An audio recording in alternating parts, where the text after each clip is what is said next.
ഇപ്പോൾ എഴുത്തുകാരനായിട്ടുള്ള സുഭാഷ് ചന്ദ്രൻ കേരള ന്യൂസിനൊപ്പം ചേരുകയാണ്. ശ്രീ സുഭാഷ് ചന്ദ്രൻ, MT വാസുദേവൻ നായരുടെ വിടവാങ്ങലെന്ന് പറയുന്നത് എഴുത്തിന്റെ ലോകത്ത് നികത്താനാകാത്ത ഒന്ന് തന്നെയാണ്. താങ്കൾക്ക് ഏതെങ്കിലും തരത്തിലുള്ള ഓർമ്മകളുണ്ടോ ഓർത്തെടുക്കാൻ? പത്രപ്രവർത്തകൻ എന്നുള്ള നിലയ്ക്കും എഴുത്തുകാരൻ എന്നുള്ള നിലയ്ക്കും എൻ്റെ തുടക്കവും എഴുത്തിലേക്കുള്ള എൻ്റെ പ്രവേശവും എല്ലാം അദ്ദേഹമായിട്ട് ബന്ധപ്പെട്ടതാണ്.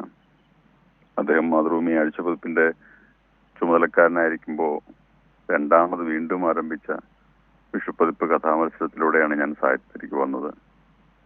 അദ്ദേഹത്തിന്റെ കീഴിലാണ് ഞാൻ മാതൃഭൂമി പീരിയോഡിക്കൽസിൽ സബ് എഡിറ്ററായിട്ട് ജോയിൻ ചെയ്യുന്നത്. അദ്ദേഹമാണ് എന്നെ അഭിമുഖം നടത്തി തെരഞ്ഞെടുത്തത്. ഞാൻ അദ്ദേഹത്തോടൊപ്പം കുറെ വർഷങ്ങൾ മാതൃഭൂമിയിൽ ഉണ്ടായിരുന്നു. അദ്ദേഹം രാജിവെച്ച് വീണ്ടും പോകുന്നത് വരെ. അദ്ദേഹത്തിന്റെ എൻ്റെ ആദ്യ പുസ്തകത്തിന്റെ അവതാരിക അദ്ദേഹമാണ് എനിക്ക് എഴുതി തന്നത്.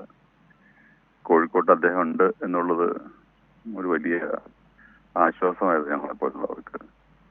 എഴുത്തിന്റെ യശസ്, എഴുത്തുകാരന്റെ ഔന്നത്യം, എഴുത്തുകാരൻ പുലർത്തേണ്ടുന്ന ചില വലിപ്പങ്ങൾ, ഇതെല്ലാം അദ്ദേഹത്തിന്റെ സമകാലികർക്കും അദ്ദേഹത്തിന് പിന്നാലെ വന്നവർക്കും ഒരേപോലെ കാണിച്ചു കൊടുത്ത ഒരു വ്യക്തിത്വം കൂടിയായിരുന്നു MTയുടേത്.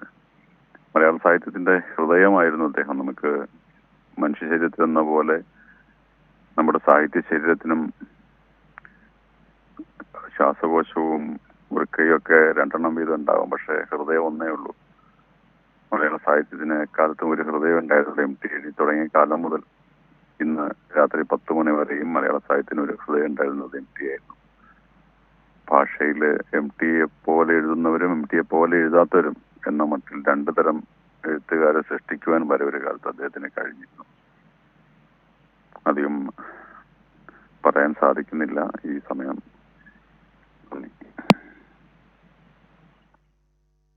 നന്ദി ശ്രീ സുഭാഷ് ചന്ദ്രൻ.